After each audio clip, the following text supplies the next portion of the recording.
devons veiller dans notre vie jalousement, c'est cette histoire de salut. Pour que nous ayons le salut aujourd'hui, il y a quelqu'un qui s'est donné volontairement pour que si toi et moi, on se décide à donner notre vie à Jésus pour que nous ayons le salut. Au-devant des richesses, du bien matériel qu'on peut avoir dans la société, ce matin, la meilleure chose, le meilleur cadeau auquel tu dois veiller tous les jours que Dieu fait, c'est ton salut. Amen. Tes petits mots, travaillons à notre salut. D'abord, le verbe travailler. Qu'est-ce que cela signifie? C'est vrai que parmi nous ce matin, nous avons des intellectuels, des étudiants, mais travailler, c'est le fait d'œuvrer. Et quand on essaie de définir le mot œuvrer, c'est opérer une activité dans un but précis. Opérer une activité dans un but précis, une cause qui est censée avoir une importance dans notre vie. Parmi nous ce matin, tous nous travaillons. Il y a ceux qui sont au niveau de l'État, ceux qui exercent les métiers, mais le métier que nous le faisons par intérêt. Et il est dit que c'est opérer une activité dans un but précis. Une cause qui est censée avoir une importance capitale dans notre vie. Amen. C'est aussi le fait de s'employer à une tâche. Ça va? Vous me suivez bien? Lorsque maintenant je prends le mot salut, c'est le fait d'échapper à un danger, d'échapper à la mort. Maintenant, dans le domaine spirituel, c'est le fait d'être sauvé du péché et de sa condamnation.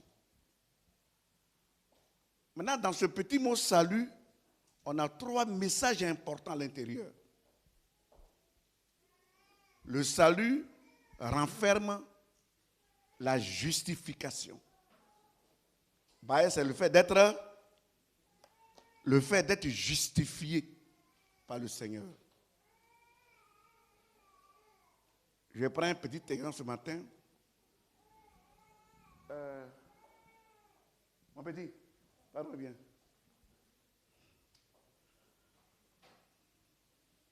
À supposer que ce matin, j'envoie mon enfant pour me procurer au moins un bout de pain à la boutique. Et dans sa façon de marcher, il renverse un bidon d'huile ou d'un commerçant. Et le commerçant le prend. Il l'envoie à la police. Et les policiers le confixent pour dire qui est ton papa. Qui est ton papa? C'est papa Briard. Il dit, bon, donne-nous son numéro. Tu as son numéro? Allons-y. 06 34. Si tu as oublié, tu te fais gêner. 99, 24, 69. Et puis le commissaire prend soin d'appeler Papa Belia. Vous dites, c'est vrai que tu as envoyé ton enfant te procurer du pain, mais il y a un accident qui vient de se produire. Il a déversé un fût ou un bidon d'huile d'une dame. Maman, viens. Comme tu es jeune. Voilà. Et le commissaire demande à la dame combien t'a coûté ton bidon d'huile. Elle dit, ça m'a pris 200 €.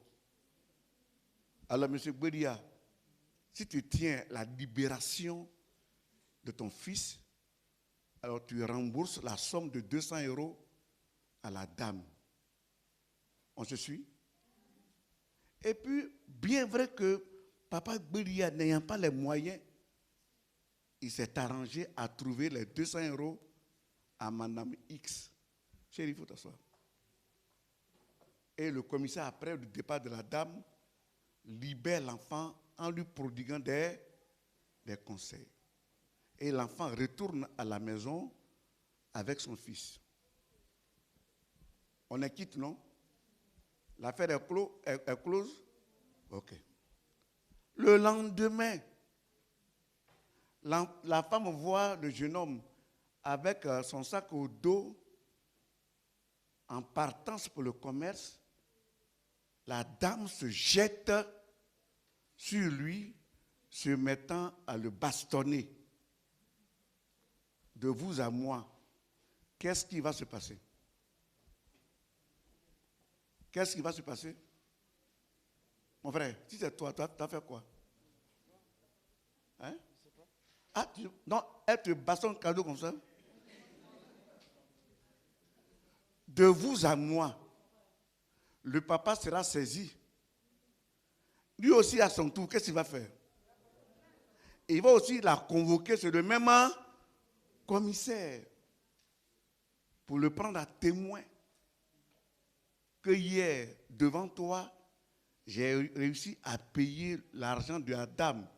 Mais d'où vient qu'elle s'en va bastonner mon enfant? Je crois bien, le commissaire va demander à cette dame pour des coups et blessures. Il va faire quoi?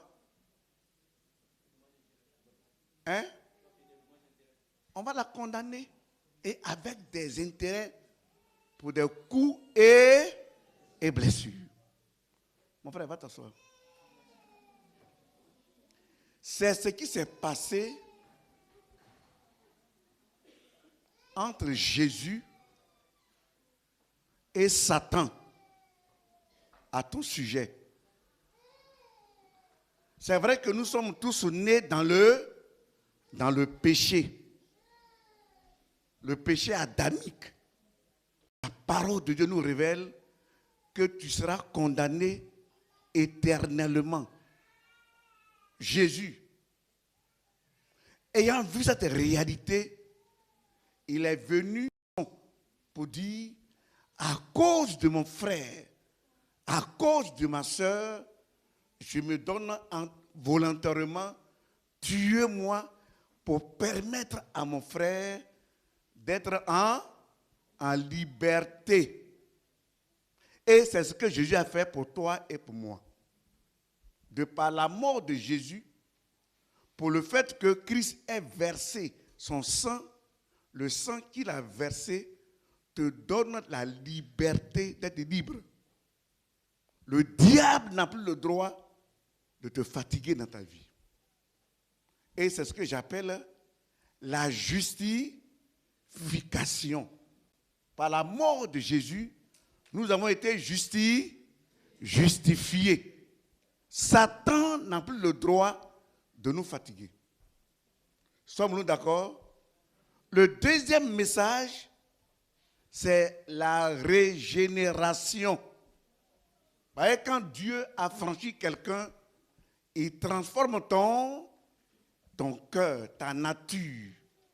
Alors, toi hier, qui étais nommé d'entre les voyous, de la société, d'entre les brigands de la société, d'entre les drogués de la société, d'entre les voleurs de la société, ayant reçu Jésus en toi, le cœur qui te poussait à faire le mal, Dieu prend soin de façonner ton cœur. Amen. C'est le fait de transformer ton cœur que la Bible appelle la régénération. On a déjà combien d'étapes? 2. Et j'ai dit que dans le salut, il y en a combien de messages? 3. Le premier, c'est quoi? La justification. Le second, la régénération. Et maintenant, le troisième, c'est la vie de sanctification. Pour le fait que Jésus m'a justifié, Jésus a transformé ma vie et il m'a communiqué un esprit de sainteté et de pureté, mon devoir désormais est de demeurer et d'entretenir ma vie dans la vie de sainteté et de pureté. Ce sont ces 3 mots qui renferment le mot salut. Quand quelqu'un dit « j'ai le salut au nom de Jésus », ça veut dire que j'ai été justifié, mon cœur a été régénéré, je demeure dans la vie de sanctification. Donc, ce mot salut, bien-aimé, si on t'accordait une occasion de faire le choix d'entre les présents dans ce monde des hommes, le meilleur cadeau que Dieu t'a offert, c'est le salut. Voilà pourquoi tu dois garder jalousement cette vie que Dieu t'a accordée. Sommes-nous d'accord? Je peux continuer? Est-ce que ce matin tu es prêt à veiller sur ton salut? On ne joue pas avec le salut. On ne joue pas avec le salut.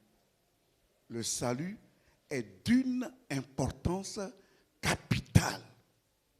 C'est un don que Dieu t'a fait. Tu as pour devoir de veiller à ta vie. J'ai pour devoir de veiller à ma vie. Ça va? Ça va bien? Tu me suis? Je peux continuer? Je peux vraiment continuer? Donc, le but ce matin, c'est pour t'amener, c'est pour m'amener, c'est pour nous amener à une vie d'obéissance totale à Dieu. On peut être parmi les hommes, on peut être envahi par des oppressions, mais l'élément que tu ne dois pas perdre de vue, tu dois être en connexion avec Dieu. Pour être en connexion avec Dieu, c'est ce que la Bible appelle l'obéissance à la parole de Dieu. L'obéissance à la parole doit être ton but à atteindre dans ta façon de faire, dans ta façon de vivre, dans ta façon de marcher. Si l'obéissance t'abandonne de repères, ta vie, tu risques de mener une vie de désordre dans la société. On est d'accord? Sommes-nous d'accord? Qu'est-ce qu'on doit faire tous les jours pour être d'accord avec Dieu? On doit obéir. On doit obéir à Dieu. Maintenant, est-ce que tu es dans ce lot-là de ceux qui obéissent à la parole de Dieu? Vous voyez, l'Église est une école où Dieu s'emploie à apporter ses soins à son peuple que nous sommes. C'est une école. Il prend soin de te laver, de te nettoyer pour te permettre d'être même chose avec ton papa. Même le monde il dit, tel père, tel fils, c'est un langage qui est courant au milieu de nous. Nous sommes les enfants de Dieu. N'est-ce pas? Sommes-nous ce matin les enfants de Dieu? Si nous sommes les enfants de Dieu, on doit avoir la nature de Dieu. On doit avoir le caractère de Dieu.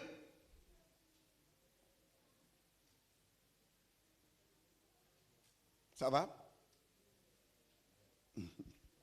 Que Dieu nous bénisse. C'est la raison qui a poussé Dieu à donner sa parole. Il dit la parole est donnée, est inspirée pour 4 raisons. Selon 2 Timothée, chapitre combien? Chapitre 3, le verset 16. Il dit la parole est inspirée par Dieu, utile. Pour faire quoi? Pour enseigner. Dieu donne sa parole, utile pour t'enseigner. Premièrement. Deuxièmement, utile pour te convaincre. Troisièmement, utile pour te corriger. Et quatrièmement, utile pour t'instruire, pour que l'enfant de Dieu soit propre à toute bonne œuvre. Voilà pourquoi l'Église étant un lieu où Dieu instruit son peuple, on doit beaucoup faire attention à notre salut qui est en jeu. Si tu banalises cette histoire du salut, bien-aimé, tu n'auras pas d'excuses devant le Seigneur. Tu n'auras pas d'excuses. Tu peux avoir des milliards d'euros, mais cette histoire de salut, il y a quelqu'un qui a payé le prix pour que tu sois sauvé. Oh, si tu joues avec ça, bien-aimé, pardon là, ça n'existe plus, c'est fini. Ça va? Je peux continuer, mes frères. Voilà pourquoi ce matin, en 1 Corinthiens chapitre 15, du verset 1 au verset 2, que je vais demander au diacre de lire pour moi. 1 Corinthiens chapitre combien? Chapitre 15, du verset 1 au verset 2. Diacre, il faut dire pour moi.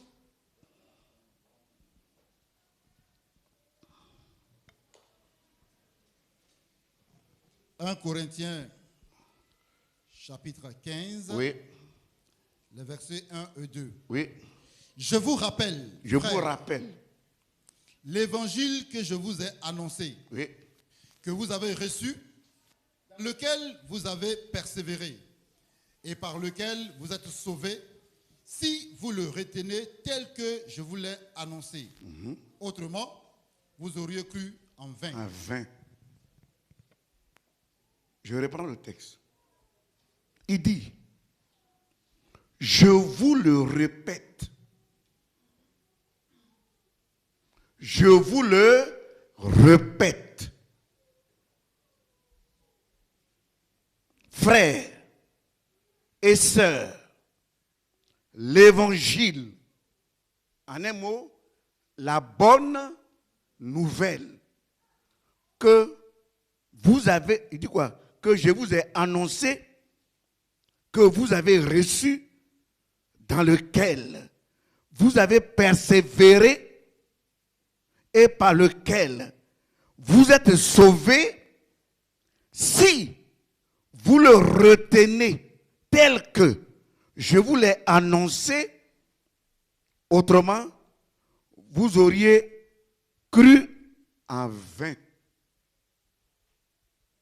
Ça veut dire la parole que tu as reçue, que j'ai reçue, que nous avons reçue, dans laquelle nous devons exécuter la parole que Dieu nous a donnée, de par laquelle nous sommes sauvés. C'est de par la parole de Dieu que nous sommes sauvés. Elle est notre repère. C'est elle qui nous montre le chemin de Dieu. C'est elle qui nous montre l'éternité. C'est elle qui nous montre le lieu où Dieu va te loger demain. Si tu persévères là-dedans et que tu restes là-dedans jusqu'à ta mort, Dieu dit, tu seras sauvé avec ta couronne. Mais si au beau milieu de la route, tu abandonnes cette volonté d'obéir à Dieu, il dit, tu auras cru en vain. Tout ce que tu as enduré comme épreuve, tout ce que tu as enduré comme difficulté, tout ce que tu as enduré comme persécution, tout ce que tu as enduré comme la perte de certains avantages, tu auras perdu tous tes biens pour ne rien. Voilà pourquoi ce matin, frère, sœur, je veux t'encourager à avoir cette vie de persévérance malgré les incompréhensions, malgré les épreuves, tu dois tenir la route jusqu'à la fin. C'est en cela se trouve ton salut. C'est en cela se trouve ton salut. C'est en cela se trouve ton salut. On n'est pas sauvé par rapport à la dénomination. On peut appartenir à une dénomination. On peut même avoir des postes de responsabilité. Ce n'est pas ça qui te sauve. Ce qui te sauve, c'est le fait de demeurer dans la volonté de Dieu. C'est ça qui te garantit la vie. Ce matin, je crois, plusieurs personnes, chacun au moins à sa dénomination, ce n'est pas ça qui te sauvera, mon frère. Ce n'est pas ça qui te sauvera, ma soeur. Ce qui te sauve, c'est le fait de retenir, de demeurer dans la parole que tu as reçue, qui a fait de toi enfant de Dieu. Nous sommes des enfants de Dieu. Nous sommes des enfants de Dieu. Nous sommes les héritiers de Dieu. Nous sommes les cohéritiers de Jésus de Nazareth. Cette parole que tu as reçue, c'est elle qui te sauve.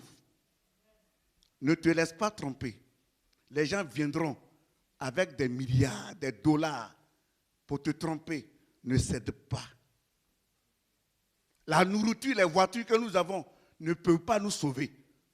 On a tous des exemples de nos parents qui avaient plusieurs voitures, plusieurs maisons.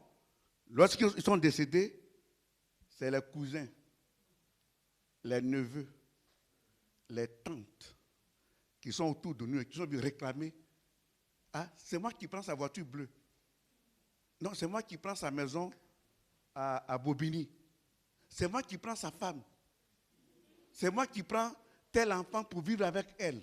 Ça, c'est ce que les hommes peuvent faire. Dieu a déjà payé, mon frère, pour ton salut. Demeure dans l'obéissance à la parole de Dieu et tu seras sauvé. C'est clair? Est-ce qu'on s'est bien suivi ce matin?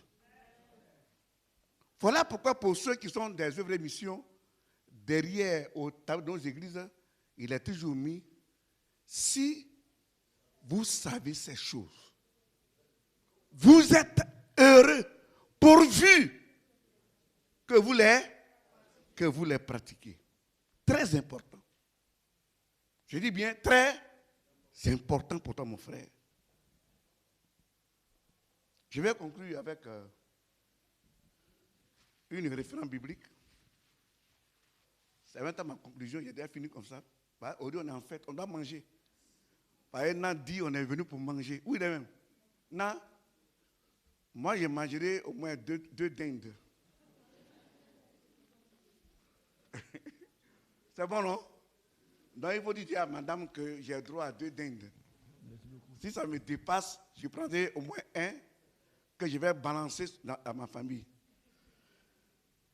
Deutéronome, chapitre combien?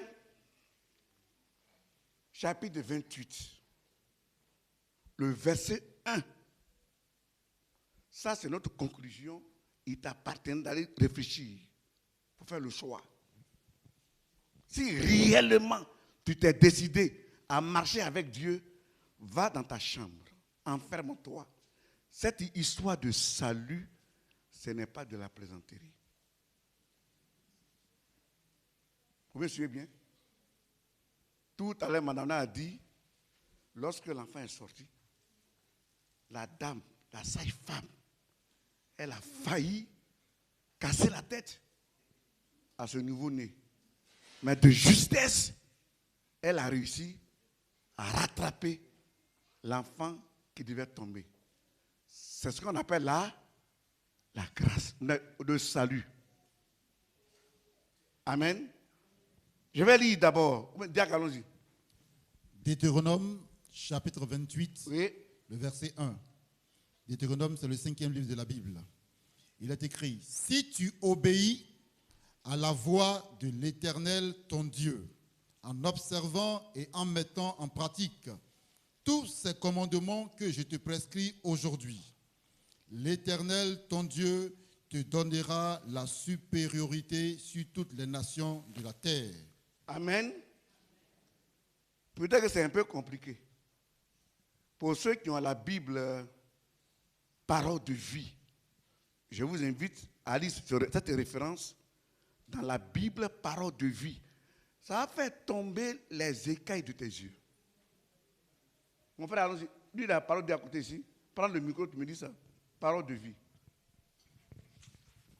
Mon frère, allons. Deutéronome 28, verset 1. Uh-huh. Moïse dit, si vous écoutez vraiment le Seigneur votre Dieu, Oui. vous obéissez avec soin à tous les commandements. Ça va? Ça va? Voilà, prenez le téléphone. Vous qui aimez la parole de Dieu dans les téléphones, voilà les conséquences. Ça peut aller? Tu t'es retrouvé? Non. Sors d'abord, il faut sortir. Oh, c'est la même chose? Merci ma chérie. Allons-y. Moïse dit, Oui. si vous écoutez vraiment le Seigneur votre Dieu. Allons étape par étape. Il dit Moïse, il dit. Qui est Moïse? Serviteur de l'Éternel. Allons-y. Si vous écoutez, le si qui est placé, c'est une condition. Tu as à faire un choix. Il faut bien prêter attention. Mon frère, allons-y. Si vous écoutez vraiment. Et il a mis le mot vraiment. Dieu. Souligne le mot vraiment dans ta Bible. Si vous écoutez vraiment, et tu dis, aidez-moi ce matin, le mot vraiment c'est quoi dans le français? Vous qui faites, comment? C'est un adverbe. C'est un adverbe de quoi? Adverbe de?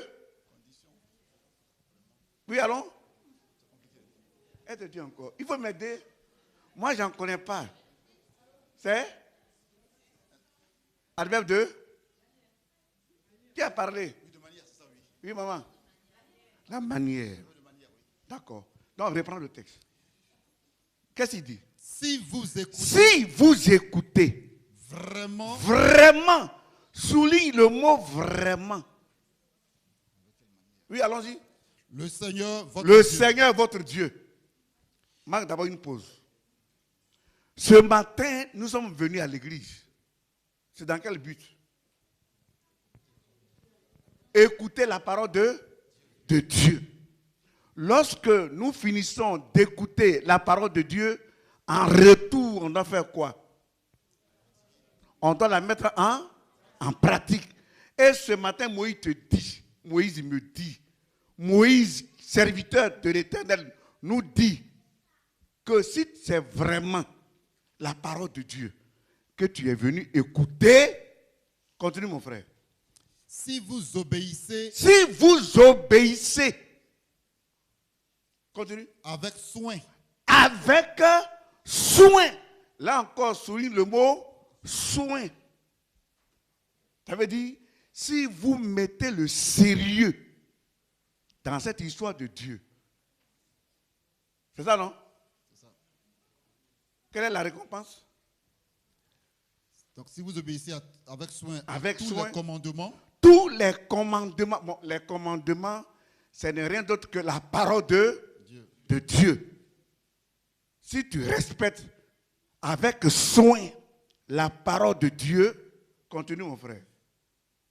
que je vous donne aujourd'hui, Aujourd'hui, oui, le Seigneur, votre Dieu, fera de vous fera de toi et de moi, allons-y, le peuple le plus important le plus important de la terre. de la terre. Qui aimerait ce matin être l'homme le plus important de la terre? Moi, je suis le premier. Tu veux être l'homme le plus important de la terre? Point d'interrogation. Qui aimerait ce matin être l'homme le plus important de la terre? L'homme le plus important de sa société. L'homme le plus important de sa famille. L'homme le plus important de la ville de Paris. L'homme le plus important de toute l'Europe. L'homme le plus recherché de la terre. Si tu le désires, ce matin, Dieu dit, prends soin de faire quoi? D'obéir à sa parole. En le faisant, Dieu fera de toi et de moi l'homme, la femme la plus importante de la terre. Soyez bénis au nom de Jésus-Christ.